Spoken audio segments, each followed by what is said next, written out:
안녕하십니까? 민트 펠릭스입니다.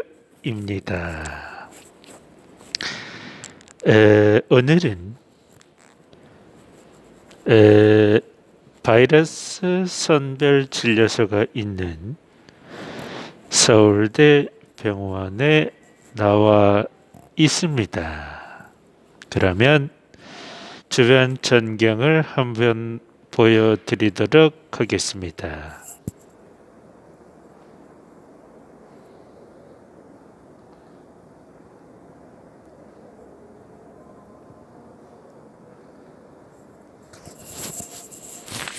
이곳에 지금 제가 이곳에 있는 이유는 이 건물에서도 가장 조용히 영상을 촬영할 수가 있는 그런 공간이고, 그렇기 때문에 이곳에 나와 있으며 바이러스와도 조금은 멀리 사람 간의 이동이 많지 않기 때문에 안전한 그런 공간이라고 할 수 있습니다. 아무튼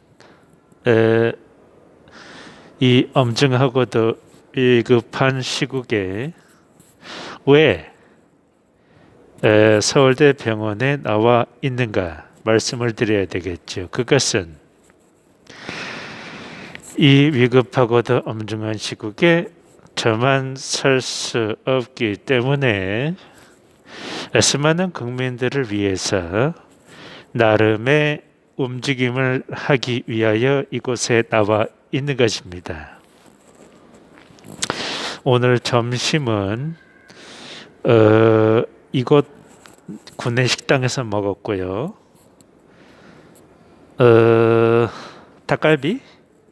닭갈비인가? 뭐 닭을 이렇게 닭갈비인데 구내식당에서 주는 닭갈비가 뭐 그냥 그렇죠. 그래서 흰 쌀밥과 닭갈비를 해서 어묵 국물 해서 이렇게 오늘 메뉴가 나왔습니다. 오늘 말씀드린 주제는 없습니다. 맨날 주제가 있는 그러한 상황 속에 여러분들께 말씀을 드렸는데, 오늘은 짧은 영상으로서 주절주절 입에서 나오는 대로 한번 말씀을 드려보겠습니다. 작년 1월부터 작년 12월까지 한 편의점에서 근무를 했었는데, 그곳은 그야말로 오피스텔 가고 진상 손님이 거의 없었습니다. 물론 완벽한 진상은 아니나 참 진상이다 하는 사람들이 몇몇 있었습니다. 그러나 1년에 불과 몇 명에 불과했고, 그것은 종로구청 근처에 있는 편의점이었고, 서울의 중심 중에서도 중심이죠. 매우 매너가 좋은 사람들이 들락거렸기 때문에 근무하는데 어려움이 없었습니다. 그러나 올해 2월에 새로 구한 근무지는 오피스텔과도 아니며 진상도 많습니다. 때문에 근무 시간이 매우 긴장되고 정신과 약을 먹어야지만 근무할 수 있는 그러한 곳이며, 사람들 들어오는 게 겁나기까지 합니다. 그러한 속에 일주일에 이틀을 근무를 하고 있으며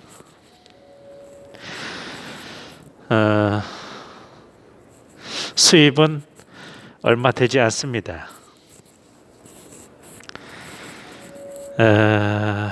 그러면 어떻게 그 얼마 되지 않는 수입으로 지금 월세를 살고 있는데 월세를 살 수 있는가? 그것은 너무나 어렵기 때문에 구청에 호소를 하여 주민센터에서 월세의 일부를 공급받고 있기 때문에 그렇게 살아갈 수가 있는 것입니다. 원래는 어디 가서 근무를 해야 할 정신적인 또는 육신적인 그런 상황이 아닙니다. 모든 부분에 대하여 정부의 지원을 받아야 될 그러한 상황인데 그러한 지원을 받기는 실질적으로 좀 어렵습니다. 예를 들어서 부모님이 계시면 안 됩니다. 그러나 저는 부모님이 아직 살아 계시기 때문에 완벽한 지원을 받을 수가 없으며 또한 저의 정신적인 또한 육신적인 그러한 기능 저하의 부분에 대한 그러한 완벽한 출력물을 제출할 수 없는 상황이기 때문에 아직까지는 일을 해야만 먹고 살 수 있는 그러한 상황에 처해 있습니다.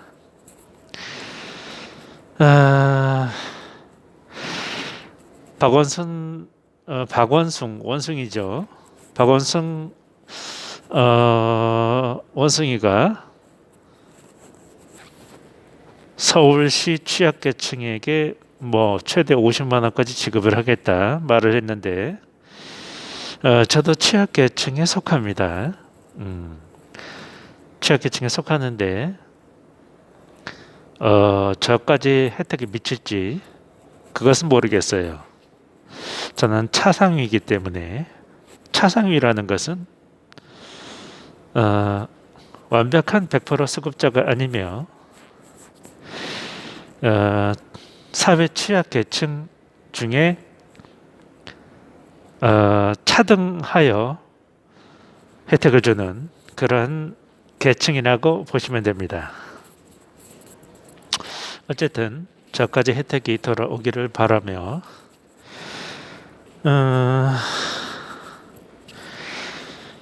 이런 게 있어요. 뭐가 있냐면은 사람이 아무리 가진 게 없고 아무리 어려운 상황 속에서도 뭔가 하나 이상은 자기가 집착하는 게 있습니다. 예를 하나 들어드리겠습니다.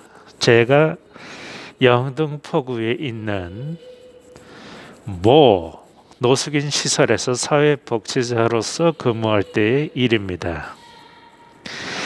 거기는 노숙인들이 들어와서 생활을 하는 곳입니다. 숙식을 제공하고 있습니다.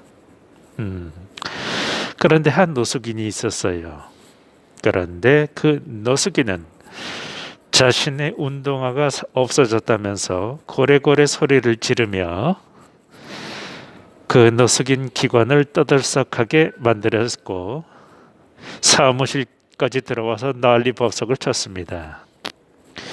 그래서 보다 못한 직원들과 그 일정 금액의 돈을 받고 노숙인 기관의 일들을 지원해 주는 특정 노숙인들이 근무자죠. 그 노숙인들이 해당 기관에 있는 그 헌 운동화 중에서 한번 골라보라고 자신의 운동화가 없어졌으니 기관에서 제공을 할 테니 이런 운동화들이 있으니 자신의 마음에 드는 것을 한번 골라보라고 말한 적이 있습니다. 그런데 그 노숙인은 형편없다고 말을 하며 자신은 10만 원 이상의 운동화를 꼭 신어야지만 된다고 말을 하였습니다. 그것은 아무리 노숙자라도 자기가 집착하는 것에 대해서는 돈을 쓴다는 것입니다. 아무리 취약계층이라도 뭔가 자기가 추구하는 것에 돈을 씀으로써 나름의 자기 입장에서의 소비를 한다는 것이죠. 이를테면 그 사람이 그런 운동화에 집착을 하듯이 그런 사람이나 또는 저나 이런 취약계층이 예를 들어서 어떤 자동차에 집착을 하거나 그렇게 할 수가 없죠. 왜? 돈이 없는데 무슨 자동차를 취미로 이걸 샀다가 저걸 샀다가 그렇게 할 수가 있습니까? 말도 안 되는 것이죠. 그런데 그 사람은 운동화에 집착을 하고 저 같은 경우는 시계에 집착을 합니다. 왜? 자동차에 집착할 그럴 돈이 없기 때문에. 저는 또한 자동차에 관심이 없어요. 자동차를 주차할 주차 공간도 없으며 그러한 생활 능력이 되지 않기 때문에 자동차에 관심을 갖는다는 것은 말도 안 되는 것입니다. 자기 주제를 알아야 되겠죠. 그렇기 때문에 저는 비교적 가격이 저렴한 것에서부터 시작할 수 있는 그러한 시계에 집착을 합니다. 원래 시계에 집착하지 않을 때는 여자에 집착을 했습니다. 그러나 지금 현재 상황은 여자에 집착할 그러한 상황이 되지 못하기 때문에 시계에 집착을 하는 것입니다.